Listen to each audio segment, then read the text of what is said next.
Formation of simple sentences के बारे में बताने जा रहा हूँ, जो कि हमारा सिंथेसिस के चैप्टर में आता है। सिंथेसिस में क्या होता है कि हमारे दो या दो से अधिक जो सिंपल सेंटेंस होते हैं उनको मिला करके एक सिंपल सेंटेंस बनाया जाता है, एक कॉम्प्लेक्स सेंटेंस बनाया जाता है या एक कंपाउंड सेंटेंस बनाया जाता है। तो इसमें हम जो हमारा सबसे पहला है वो है combination of simple sentences into one simple sentence, अर्थात फॉर्मेशन ऑफ सिंपल सेंटेंस।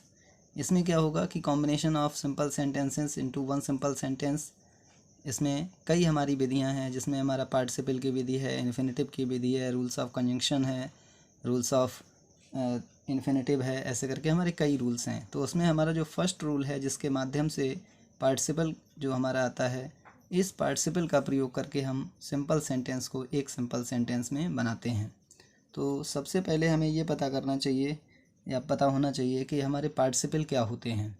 तो पार्टिसिपल जो हमारे हैं, इनको ऐसे वर्ब जो वर्ब तथा एडजेक्टिव दोनों का कार्य करें, अर्थात ऐसी क्रियाएं जो क्रिया तथा विशेषण दोनों का कार्य करें, वो हमारे पार्टिसिपल कहलाते हैं। इसमें क्या होता है, जब दो या दो से अधिक सिंपल सेंटेंसेस को हम एक सिंपल सेंटेंस में पार्टिसिपल के माध्यम से जोड़ते हैं, तो उसमें एक वाक्य में जो फाइनाइट वर्ब होती है उसका प्रयोग करते हैं तथा अन्य जो वाक्यों में वर्ब होती है उसको पार्टिसिपल के रूप में बदल देते हैं। होता ये है कि पार्टिसिपल का प्रयोग हम तब करते हैं जब दोनों वाक्यों के हमारे जो कर्ता हैं वो समान हों तथा जो वर्ब्स हैं वो भिन्न भिन्न हों। वर्ब हमारी अलग अलग हों तथा कर्ता एक समान हो, तभी हम पार्टिसिपल के माध्यम से उनको जोड़ेंगे। यदि कर्ता हमारे समान नहीं है तो वहाँ पर हमारा पार्टिसिपल वाला रूल लागू नहीं होगा। इसमें होता क्या है, इसमें जो कार्य हमारे दो कार्य होते हैं, तो इसमें जो कार्य पहले हुआ होता है उसे पार्टिसिपल में बदल देते हैं, उस टेंस की वर्ब को पार्टिसिपल में बदल देते हैं, तथा जो कार्य अंत में हुआ या बाद में हुआ है उसे फाइनाइट वर्ब में उसी रूप में रहने देते हैं। तो देखिए, एक एग्जाम्पल के माध्यम से हम समझते हैं। जैसे कि इसमें हमारे दो कार्य हुए हैं। शी सा ए स्नैक, उसने एक सांप को देखा। सी रैन अवे, वह भाग गई या वह दौड़ी। तो इसमें एक ये कार्य हुआ है और ये कार्य हुआ है। तो इसमें पहले कौन सा कार्य हुआ है, सांप को देखने का, और दूसरा कार्य हुआ है भागने का। तो इसको जब हम जोड़ते हैं तो होता यह है कि जो हमारा कार्य एक से एक के साथ में दूसरा कार्य लगा हुआ होता है तो वहाँ पर प्रेजेंट पार्टिसिपल होता है, और प्रेजेंट पार्टिसिपल हमारा वर्ब में आईएनजी लगने से बनता है। तो इसको जब हम बनाएंगे तो ये हो जाएगा वर्ब की first form, seeing a snack. दोनों कर्ता जब हमारे समान होंगे तभी पार्टिसिपल से बनेगा। तो ये वाला कर्ता हम यहाँ पर प्रयोग कर देंगे, यहाँ प्रोनाउन रूप में होगा यदि यहाँ पे नाउन होगा, और नहीं है दोनों जगह प्रोनाउन है तो एक ही प्रोनाउन का प्रयोग होगा, चूँकि हम एक सिंपल सेंटेंस बना रहे हैं। तो यहाँ हो जाएगा सी रैन अवे। तो ये हमारा क्या बना, seeing a snake, she ran away. ठीक है, इस प्रकार से हम इसको पार्टिसिपल में बदलेंगे, अर्थात इसको कंबाइन करेंगे। पार्टिसिपल जो होते हैं वो हमारे तीन प्रकार के होते हैं। पहला हमारा होता है प्रेजेंट पार्टिसिपल। प्रेजेंट पार्टिसिपल में क्या होता है, यह हमारी जो वर्ब होती है, वर्ब के अंत में आईएनजी लगने से बनता है, अर्थात वर्ब की फर्स्ट फॉर्म में आईएनजी लगाने से हमारा प्रेजेंट पार्टिसिपल बनता है। इसको पहचानने का हमारा तरीका ये होता है कि इसमें हमारे दो कार्य होते हैं और दोनों कार्य साथ साथ चलते हैं। प्रायः होता ये है कि जो दूसरा वाला कार्य होता है वो हमारे पहले वाले कार्य का परिणाम होता है या फल होता है, अर्थात जो हमारे पहले वाले कार्य में हुआ है उसी से जुड़ा हुआ दूसरे वाले वाक्य में भी हमारा कार्य होगा, उसी का फल होगा। जैसे ही जम्प्ड अप, वह कूदा, ही रैन अवे, वह दौड़ा, अर्थात वह कूदा और दौड़ा। तो इसमें क्या है, हमारा ये वाला मुख्य वाक्य है, उसके बाद में ये वाला दूसरा वाक्य है। तो जब वाक्य में हमारा एक कार्य हो उसके साथ दूसरा कार्य जुड़ा हुआ हो, तुरंत साथ साथ हो, तो वहाँ पर हमारा प्रेजेंट पार्टिसिपल होता है। और प्रेजेंट पार्टिसिपल हमारा क्या होता है, वर्ब में वर्ब की फर्स्ट फॉर्म में आईएनजी लगाने से बनता है। तो इसको जब हम बनाएंगे तो हो जाएगा jumping up, jumping up, comma लगाएंगे, दोनों हमारे सब्जेक्ट समान हैं। उसके बाद में एक सब्जेक्ट यहाँ आ जाएगा, ही रैन अवे। ठीक है, इस प्रकार से हमारा ये बनेगा। इसी प्रकार से हमारा दूसरा सेंटेंस है, आई वॉज हंग्री, मैं भूखा था। आई टुक माई फूड, मैंने अपना खाना लिया, अर्थात खाना खाया। तो इसमें क्या है, ये जो हमारा वाक्य है, मैं भूखा था, मैंने अपना खाना खाया, अर्थात पहले वाक्य का परिणाम क्या है दूसरे में, पहले वाक्य का फल दूसरे वाक्य में है। इसमें एक कार्य हुआ कि भूख लगी थी और उसके साथ में दूसरा कार्य क्या हुआ कि उसने खाना खाया, यानी कि इसका फल ये है। तो इसको जब हम बनाएंगे, देखिए हमारे ये जो बाजवर होता है, एजारम बाजवर होता है, ये हमारे बी के रूप होते हैं। इनकी जो फर्स्ट फॉर्म होती है बी होती है, और इसमें बी में आईएनजी जोड़ने से बीइंग बन जाता है, ये हमारा पार्टिसिपल बन जाता है। तो हो जाएगा बीइंग हंग्री, दोनों सब्जेक्ट समान हैं।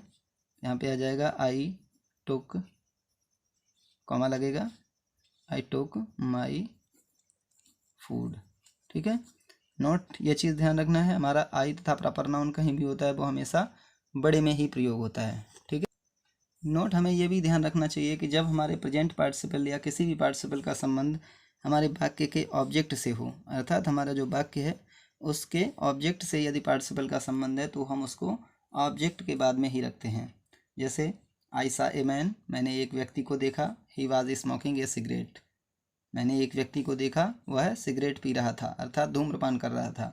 तो क्या है यहाँ पे, एक व्यक्ति को देखा और वह धूम्रपान कर रहा है, अर्थात जो आगे वाले वाक्य में बात कही गई है वो हमारी किससे संबंधित है, ऑब्जेक्ट से संबंधित है। और जब कभी भी अगले वाले सेंटेंस में हमारे ऑब्जेक्ट से संबंधित कोई भी बात कही जाती है, अर्थात पार्टिसिपल जो है वो हमारा फिर ऑब्जेक्ट से संबंधित है, तो उसे ऑब्जेक्ट के बाद में ही रखते हैं। तो इसको जब हम बनाएंगे, इसमें क्या होता है, जो पहले वाला कार्य है वो जैसा का जैसा ही रहेगा, आई सा ए मैन, और उसके बाद में पार्टिसिपल कॉमा लगा करके पार्टिसिपल को जोड़ देते हैं, स्मोकिंग ए सिगरेट, इस प्रकार से।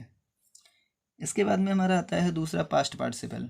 पास्ट पार्टिसिपल जो होता है वो हमारी वर्ब का थर्ड फॉर्म होता है, तथा इसका प्रयोग एडजेक्टिव के रूप में किया जाता है।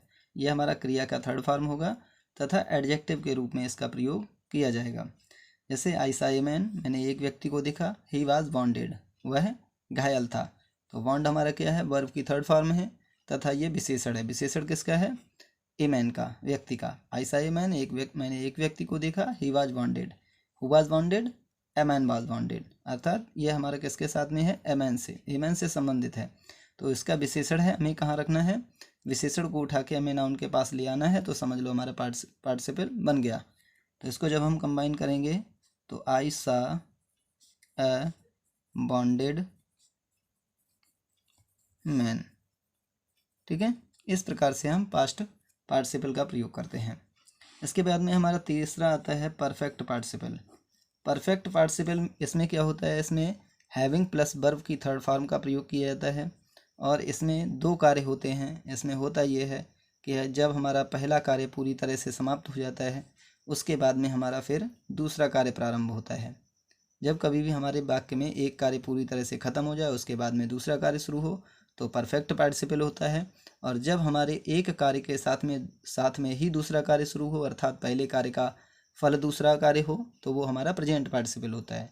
ठीक है, दोनों में बहुत ब्रीफ डिफरेंस है, उसको बहुत ही ध्यान से समझना है, तभी हम वाक्य को कंप्लीट कर सकते हैं, सही से कंबाइन कर सकते हैं।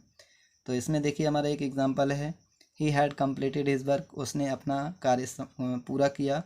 ही हैड कम्प्लीटेड हिज वर्क, ठीक, he has completed his work, he went home, वह घर गया। तो इसमें क्या है, उसने अपना कार्य समाप्त किया, कार्य पूरा किया, वह घर गया। तो जब एक कार्य पूरा हो जाए, उसके बाद में दूसरा कार्य शुरू हो, तो वहाँ पर परफेक्ट पार्टिसिपल होता है। और perfect participle having plus verb की थर्ड फॉर्म लगाने से बनता है। तो इसमें हो जाएगा हैविंग कंप्लीटेड, हमारी पहले से ही चूँकि थर्ड फॉर्म है तो वही रहेगी, having completed his work, comma लगाएंगे, ही, दोनों सब्जेक्ट हमारे सेम हैं, ही वेंट होम। इस प्रकार से हमारा परफेक्ट पार्टिसिपल बनता है। होता क्या है, कभी कभी हमारा यही परफेक्ट पार्टिसिपल जो है वो पैसिव वॉइस में भी आ जाता है। पैसिव वॉइस में कोई भी हमारा पार्टिसिपल हो तो उसमें लगाते हैं हम हैविंग बीन प्लस वर्ब की थर्ड फॉर्म। इसको पहचानने का हमारा तरीका ये होता है कि इस वाक्य में हमारी वर्ब दी होगी और वर्ब के साथ में थर्ड फॉर्म भी दी होगी, मेन वर्ब की थर्ड फॉर्म भी दी होगी। तो जब हमारी वर्ब दी हो, इज़ारम बाजवर दिया हो, हैज हैव हैड दिया हो, और उसके बाद में third form of the verb दिया हो, तो वो हमारा क्या होता है, पैसिव वॉइस होता है। और पैसिव वॉइस में जब हम बनाते हैं वाक्य को तो हैविंग बीन प्लस वर्ब की थर्ड फॉर्म से स्टार्ट करते हैं। तो यहाँ पे बनेगा having been punished by his teacher, comma लगाएंगे, ही फेल्ट सॉरी। यहाँ पर देखिए क्या है, he was punished by his teacher, उसे अपने अध्यापक द्वारा दंडित किया गया। ही फेल्ट सॉरी, उसने गलती महसूस की। तो इसमें ये एक कार्य हुआ, उसके बाद में दूसरा कार्य हुआ है, लेकिन ये पैसिव में है। किसके द्वारा कार्य कराया गया, तो ये पैसिव वॉइस में है। पैसिव वॉइस में होने पर हैविंग बीन लगना है प्लस वर्ब की थर्ड फॉर्म लगना है, इसका प्रयोग होगा। ठीक है, तो इस प्रकार से हम अपने पार्टिसिपल का प्रयोग करते हैं। देखिए विद्यार्थियों, हम पार्टिसिपल को सही से पहचानें और सही से बनाएं, इसके लिए हमने यहाँ पर कुछ सेंटेंस दिए हैं। आइए हम वो सेंटेंस बनाते हैं और फिर सीखते हैं कि हमने देखिए क्या सीखा है। जैसे कि हमारा पहला सेंटेंस है, द टाइगर वाज हंग्री, बाघ भूखा था। ही किल्ड ए गॉट, उसने एक बकरी को मारा। तो इसमें क्या है, जो दूसरे कार्य में जो हमारा कार्य हुआ है वो पहले कार्य का फल है, पहले कार्य का परिणाम है। तो इसमें यह हमारा केवल देखो बाजवर दिया है, थर्ड फॉर्म नहीं है, अर्थात ये हमारा प्रेजेंट पार्टिसिपल है। यदि बाजवर के साथ में यहाँ पे हमारी थर्ड फॉर्म होती तो हमारा पैसिव वॉइस में पार्टिसिपल होता। पैसिव वॉइस में होता तो हैविंग बीन का प्रयोग होता। ठीक है, चूँकि ये हमारा इसमें है, प्रेजेंट में है, तो यहाँ पे वर्ब की फर्स्ट फॉर्म हो जाएगी बीइंग हंग्री, और उसके बाद में ही का प्रयोग हम किसके लिए करेंगे, टाइगर के लिए। तो यहाँ क्या हो जाएगा, the tiger being hungry, the tiger killed a got. ठीक है, इस प्रकार से। दूसरा हमारा देखिए, ही finished his work, he went home, उसने अपना कार्य समाप्त किया, वह घर गया। तो इसमें क्या है, कार्य समाप्त हुआ, एक कार्य पूरी तरह से खत्म हुआ, उसके बाद में वह घर गया है। तो क्या होगा, हैविंग फिनिश्ड